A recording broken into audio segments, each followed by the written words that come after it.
think they got it. I reckon they got it.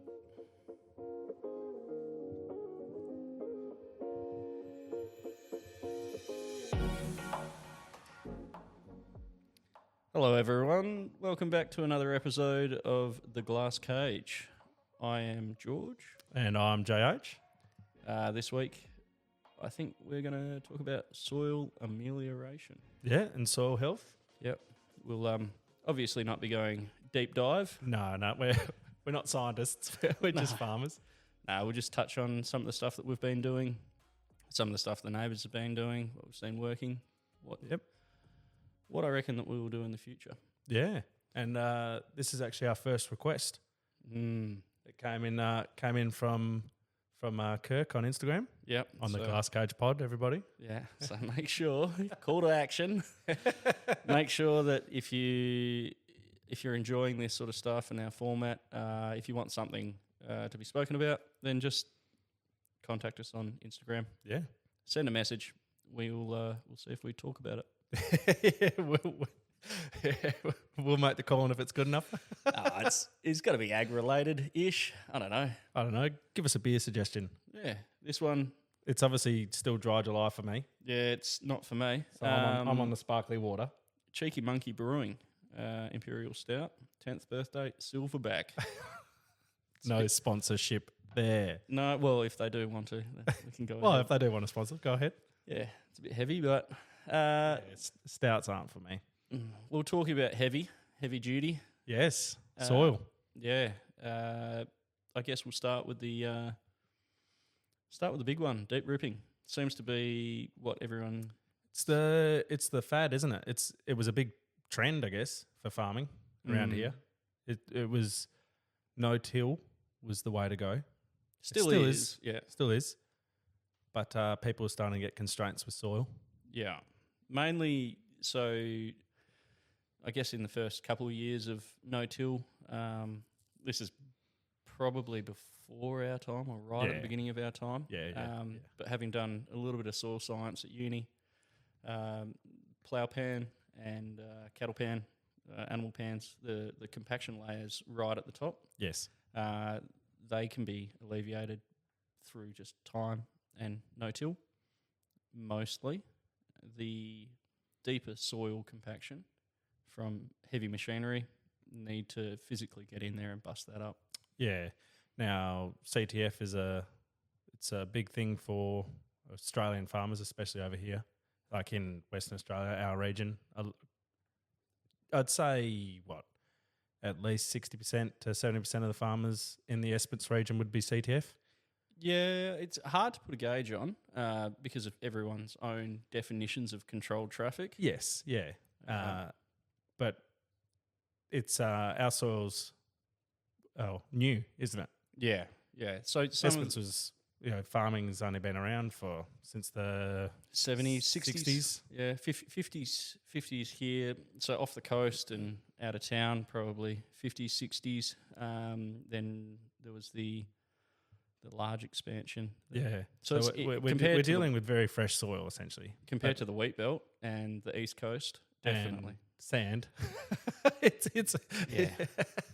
I think when you get Germans and English guys that come across and see what we can actually grow in sand, they are always very impressed. Yeah, what is this, the beach? No, this is the paddock. It's blue. Well, around here, the blue mallee, that deep sand. I'll say gutless because it's it is deep and gutless. There's nothing to it. It's silica. Yeah. So soil health has obviously been a big thing on every farmer's mind around here, and then it's come now that basically practices like deep ripping, claying or your sandy country spading, ploughing like plozza plough, things like that. The first big push with deep rippers, I think there was a little bit of a heyday in the 90s, but they weren't going deep enough. The style of deep ripper changed as well. Yes. Yeah. So the old rippers like the BHB ripper, BHB being that we've got. yeah, just different brands of rippers at the time. They were more focused on bringing stumps up out of the ground, Yeah. and wasn't so much for the deep fracturing Yeah. of the compaction layers. Yep. So these are large, the newer deep rippers with the knife points. They're a very large knife point. They are more focused on fracturing the soil and then leaving the top as level and undisturbed as possible. Unless you put the soil inclusion plates on behind and try and bring some of that topsoil down and little bolt-on wings on the back of them. Yeah. You can get delving plates for most of them, but the deep ripping is effectively in our area only suited to, like I was saying, that blue mallee. That's the deeper sands. Yeah. So you guys have a deep ripper? Yeah. We've got a new fab. I think it's a 20 tine, 6 metre machine. Yep. That's got shallow leading tines, so 10 shallow tines that run inline to break up the top surface, the top. Yeah. 300. Yep. And then the deeper tines at the back drop down to a maximum of 600. Yep. They it reduces your draft. Yeah. Allows you to actually pull. Now you guys have done a fair bit of deep ripping around the place. Not as much as some, but on our pretty much everything that is suited to deep rip we have ripped. Yeah. Some of it we have retreated. So we've gone back in a couple of years later and then re-ripped it. Yes. Yep. We haven't seen much benefit from that re-ripping. Yeah, okay. I suppose it's too early for it to be compacted, isn't it? Well, it's strange because talking to the guys down towards Gibson, or just in Gibson where they're ripping every single year, but they're significantly higher rainfall than us. Yeah, just a little bit. Yeah. Currently they're underwater. Yeah, well, which is a common occurrence. So the water weight in their sands causes a slumping, and they get a recompaction just from the water weight in their soils. Yeah, okay. No, So I wouldn't have even thought of that. Yeah, it's strange for us where we're in a lower rainfall environment. We think, water, that's not going to weigh much, but we all know, 1 kilo per litre. Yep. And it's no, 1 banana per acre, isn't it? Oh, I don't know how many fathoms per furlong it needs to be for us before we can get a bushel to the acre. I don't know anything but the metric system. How many shrubberies is that? But it's so they were retreating every single year, so rip every single year, and getting results. Well, still to get results is impressive, but that's very labour intensive. It is diesel, steel, time. It's a lot of work. Yeah. So we tried your deep ripper. We only did 2 trial spots and 2 paddocks. Yeah. And when we did it, went up, and then Dad was with me going, I don't know about this. And then we were looking at all because the idea was to go on get the hard pan out and have a productive crop. But there still is a productive crop there. But anyway, we picked up a clod, and there was a weed that had grown into it, and there was just this little weed and stuck in this hard pan, couldn't go anywhere. And I was like, we were both excited. It's like, yep, this is going to be brilliant for us. Yeah.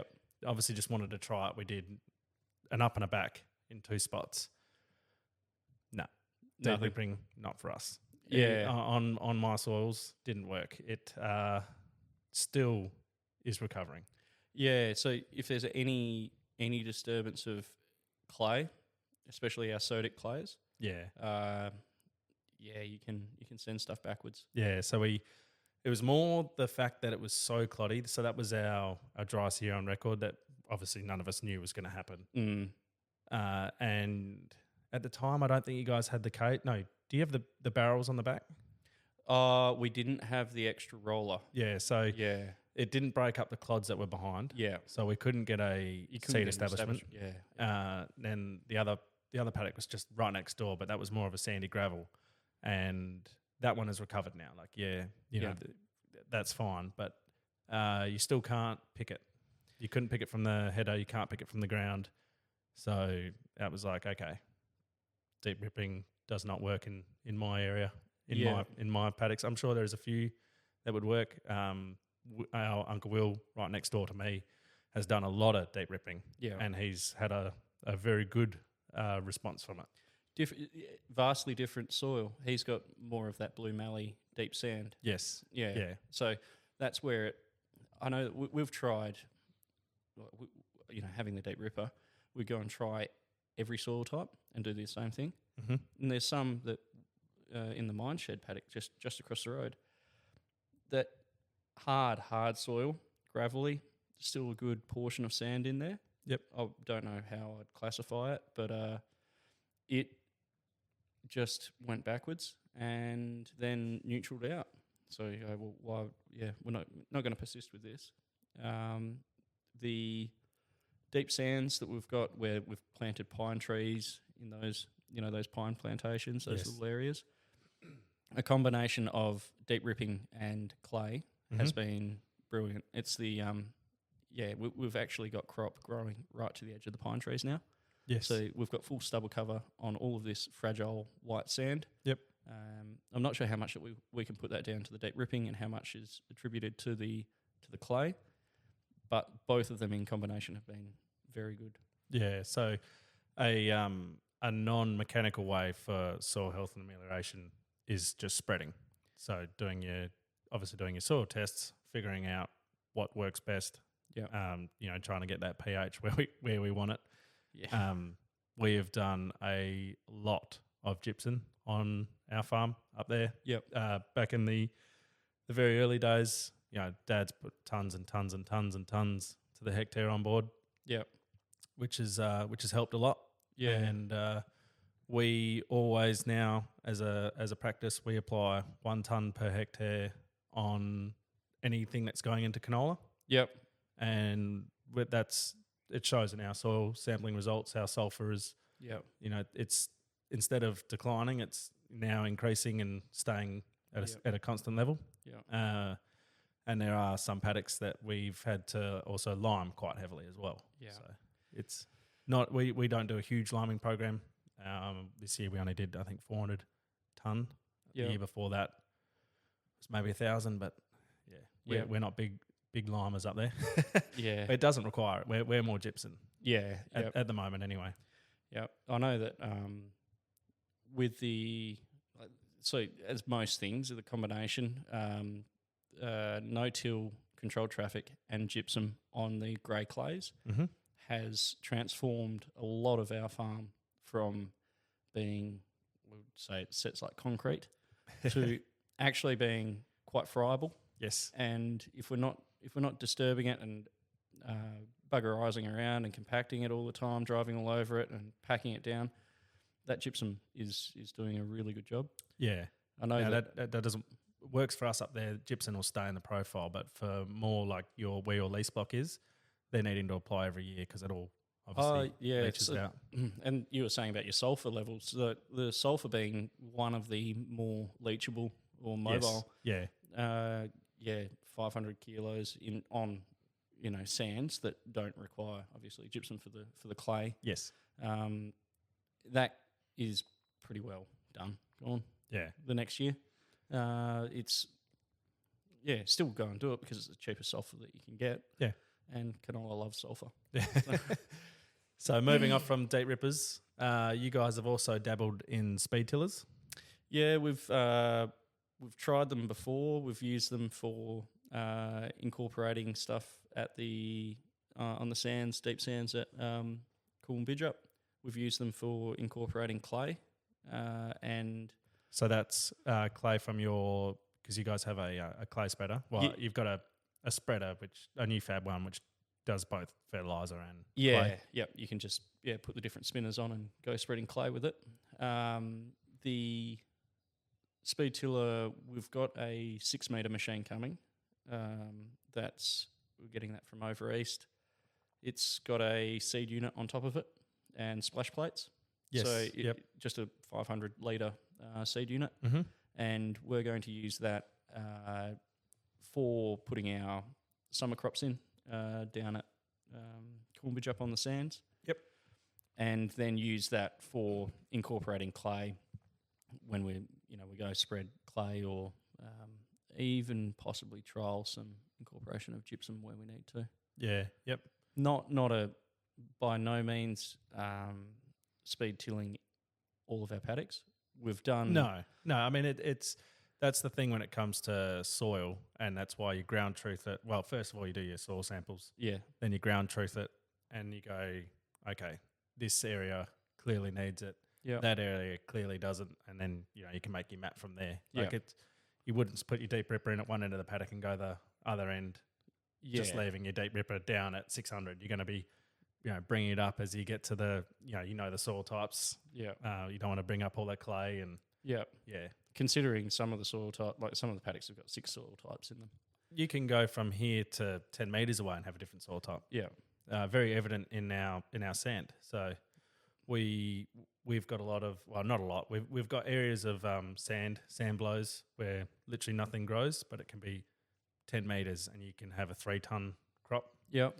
The big halo effect around those sands. Yeah. So we let the problem get away from us on that one. Yep. We've got a lot of pine tree plantations on our property because that's the only thing that would grow, and that stopped it. But then it just slowly grew out from the pine trees as the pine trees were sucking the moisture from the crop. There was no longer any organic matter there. Yeah. And I've tried delving.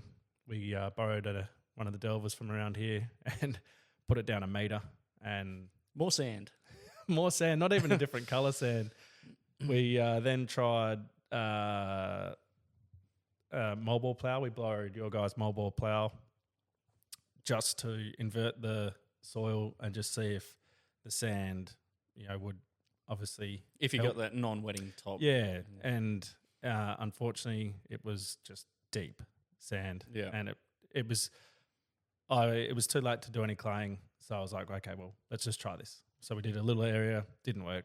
Yeah. Nothing lost from it. Yep.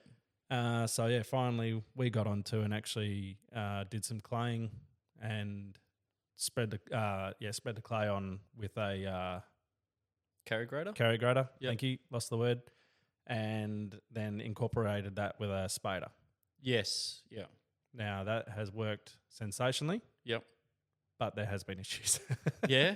Yeah. So the first one was we seeded into it, and obviously being fresh sand that you're working, you don't want to turn. Yeah. So we didn't want to do a headland around it or anything like that to change our seed depth. So we seeded it first year. Obviously barley was meant to be canola, but canola's never going to work in deep rip sand. Well, not spaded sand. Yeah. A bit soft. So we went in with the Borgo, and the Borgo is a very heavy machine, as you know.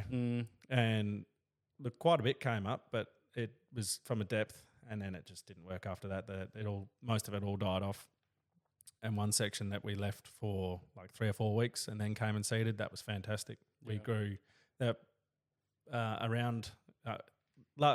Preface this with it was our best year ever last year.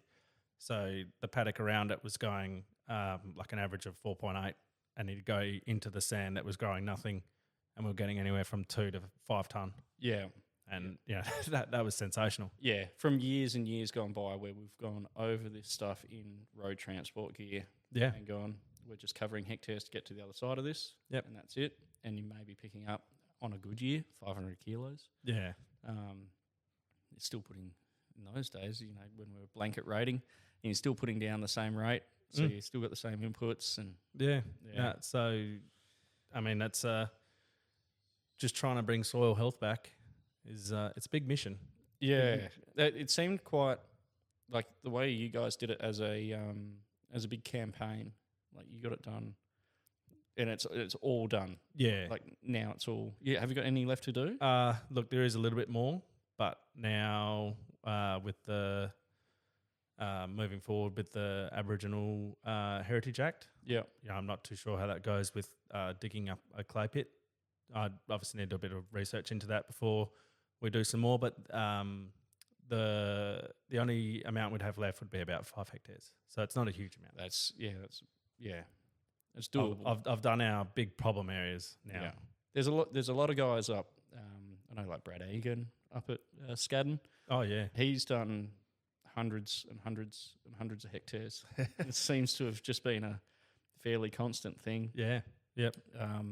Be interesting to get his take on it, but some of the stuff that I've seen him doing has been really impressive, and he's obviously getting some very, very good results. Yeah, they're obviously a very different soil type to us. Yes. We went and saw Brad's Borgo. Yep.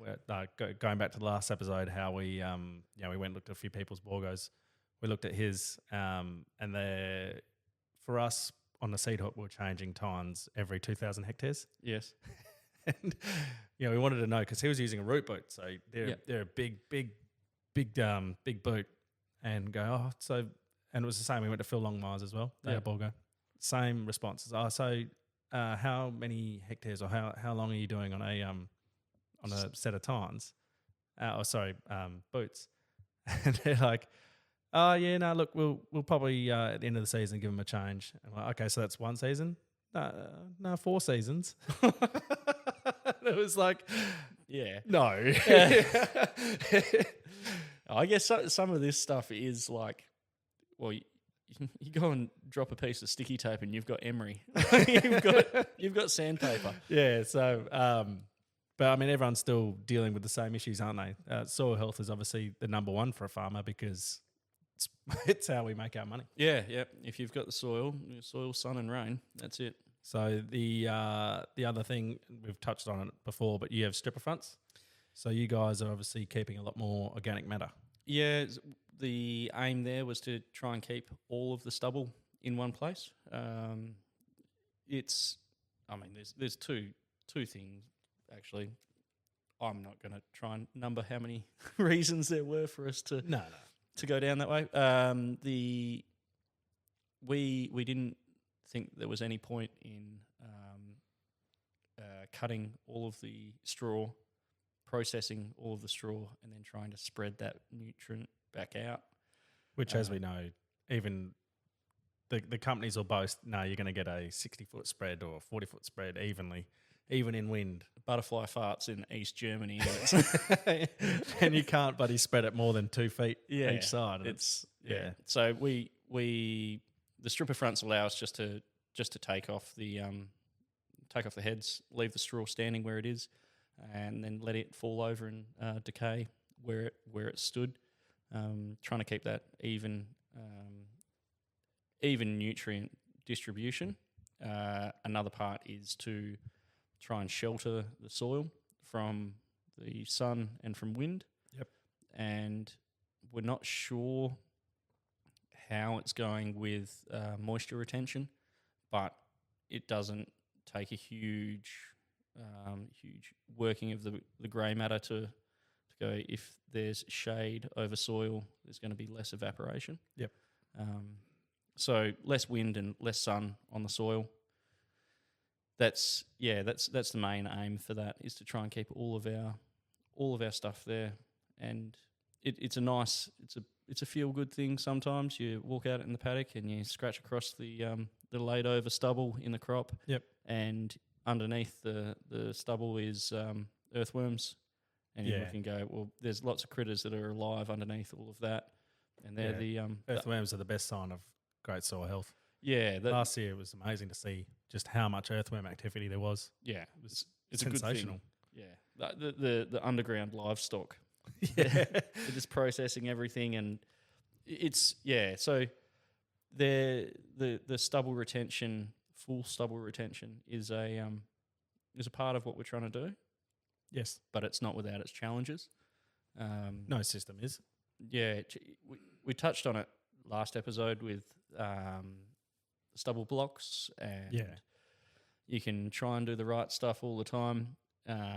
Disc seeder, RTK, nudged over, trying to seed straight into beside the row. Where when that's all working perfectly, it's really good. When it doesn't, you still block them. Yeah.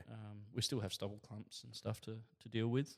Now, as we sit here and we're overlooking your canola crop, sclerotinia has been quite a big thing around our area. more to where you guys are and south because of how wet it gets. Yeah. Have you noticed an uprise in sclerotes since you've had I know it's only been, 3 years you've been doing standing stubble? But have you noticed? 3 years. Because you've got a more wet environment now. Yeah, I haven't. I mean, not more than previous years. I think there's other environmental factors that come into it. Yep. All the agros, if any are listening, will let me know. But it's, obviously the canola, we're still cutting it all with the drapers. So that's it's tall cut, but it's it's still cut off. Yes and no. We've had some bad years for sclero. We have, yeah. But I think it's a shared problem when it's across the board. Yeah. It's, I don't know, if we go and try and incorporate or not incorporate, but lay down all of the canola stubbles, which some people do. I know the neighbours, they've got a Coltro. Yep. And they go and smash all the canola stubble down. I think again for trash flow, but it seems to be okay. But now there is one more. Well, there's many methods of soil amelioration mechanically, but another one that's taken a popular rise lately is the old Palozza. Yep, Palozza plows. I think that's more. Well, there's a couple guys in Mungie that have been using them. Yep. So converted John Shearer one-way plows. Yep. And take out every second one, and then not single. Yeah, that's what I meant. Yeah, every single one in your no-till. every second arm is swung up, and then a larger disc. Yep, with the scallops on there, and the scallops. I don't know.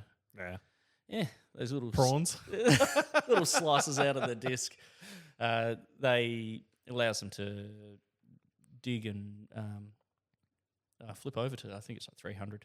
Yeah. So same sort of concept. The tinies, grizzly tinies. So they're the big discs. I know the guys down just down towards Mungie are getting some very, very good results with that. Yep. And even towards Coombe-Bidjup. That allows the full compaction layer to be cut, fractured, and then incorporate all of the unfavourable white sand on top to then expose it, flip it back under, and they get huge results out of it. Yeah. Now I know that doesn't matter what mechanical tool you're using, it is all soil dependent of moisture. Yes. You don't want to go too dry, and you don't want to go too wet. No, there's so Stubb down at Coombe-Bidjup, he said last year you only bite off what you can chew in 1 year. Otherwise, you expose yourself to getting your soil conditions wrong and getting your weather conditions wrong. So you might end up with a half ploughed paddock, and then it gets 100 mils in a weekend. Yeah, and then forget about it. You're not getting on there again, or it might be too dry at the beginning, and you're not actually getting a full inversion, and you're not doing the job properly. Yeah, so I suppose it's the big thing it'd be for a lot of farmers is to go to the soil conditions, not the calendar. Yes. Because I know it would be just so easy to go, okay, January's ticked around, it's deep ripping time. Yeah. But you haven't had any rain. Yeah. It's... we haven't had a huge ripping program. I'd be interested to hear how some of the guys who have done thousands of hectares, how they have approached that issue. Even I know that the Palozza and moldboarding is quite popular in the wheat belt. Yes, and well, that's where it was. The Palozza was it came from. Yeah, wheat belt. But again, for them, it's the same thing. You need to have moisture in the soil. Otherwise, when you go to flip it and invert it, you're not going to get that that even inversion of soil. Yeah, and it's I wouldn't say a waste of time, but pretty close to. Yeah, anything that you're doing that compromises the end result. Yeah. and you have a real risk of sending it backwards. Well, yeah. No, I watched a couple of YouTube videos on soil amelioration just to, refresh my my memory on it. Yep. And one of them was it was the GRDC talking about it, and one of the farmers in Esperance did deep ripping, and they did it, and they didn't lift up or whatever it was. They brought up a lot of sodic. The dome clays. And that, they said it set him back like a ton a hectare. Yep. And he's still, unfortunately, facing that issue today. Yep. And I think it's been over 10 years since he did it. Yeah, so that's where that style of ripper, the different styles of ripper, and knowing your soil come in. So if you're using the wrong tool to do, it can bite you. We've done it. We've sent stuff backwards, but it's all for us. The hard trial and error. It's good to have a lot of neighbours around the area that are doing some interesting stuff. The tiny followed by the grizzly tiny, followed by a top downer. So that's a leveling, so the disc, and then the mixing with the tines. Yep. That's that seems to be the gold standard around the area at the moment on those sands. It's it's moved away a bit from the deep ripper, but it's an exciting thing. I mean, not many people would get excited about dirt, but there's a whole industry that sort of pricks their ears up and goes, yeah, we're not just dig and deliver. We want to actually make this stuff produce. So, the guys in Kalgoorlie can dig a big hole, but we can grow some stuff in sand. So, it's good to have some local experts. A lot of the guys in town at the ag department, there's quite a lot of expertise in there. Yeah, Tommy Edwards is he's right up there. Yeah, which is fantastic to have around. It's not everything is suited to your farm or your soil type, so it's always great to have all these options. Yep, and then to implement it on your farm, you might accidentally do the wrong thing. But obviously intending to do the right thing, but you might, put the soil backwards, or it might not work at all. And you're learning. It's a learning experience, and it's good. It's good to have neighbours who are willing to pull in with a machine and do a strip, or come and say, hire that machine and come and do this or that, and give their advice on what they've seen, learn the lessons, and go from there. And that's what I like about this area and the industry in whole. Everyone's just willing to share knowledge. Everyone will pick the phone up and tell you that you're being a bit of an idiot. What are you Snapchatting that for? Don't do that. No, it's exciting times. Can talk about soil for days. Yeah, and I mean, it's like I said, it's what grows our crops, and everyone's heavily invested in it because it's the sponge. Soil health is number one, and look after the soil health, and it'll look after you. Exactly. So I hope that helps, Kirk. He probably knows it all already. Of course he does. He just wanted to hear us, talk wrong about it, maybe. Yammer on. Well, if there's anything that goes against what everyone's seeing or knows, then let us know. Yeah. Want some interaction. Yeah, no, definitely reach out to us, either if you're on the YouTube, comment on the YouTube, and if you're on Instagram, then reach out to us on there and let us know. And if you've got our phone number, send us a text message as well. And we'll catch you in the next one. See ya.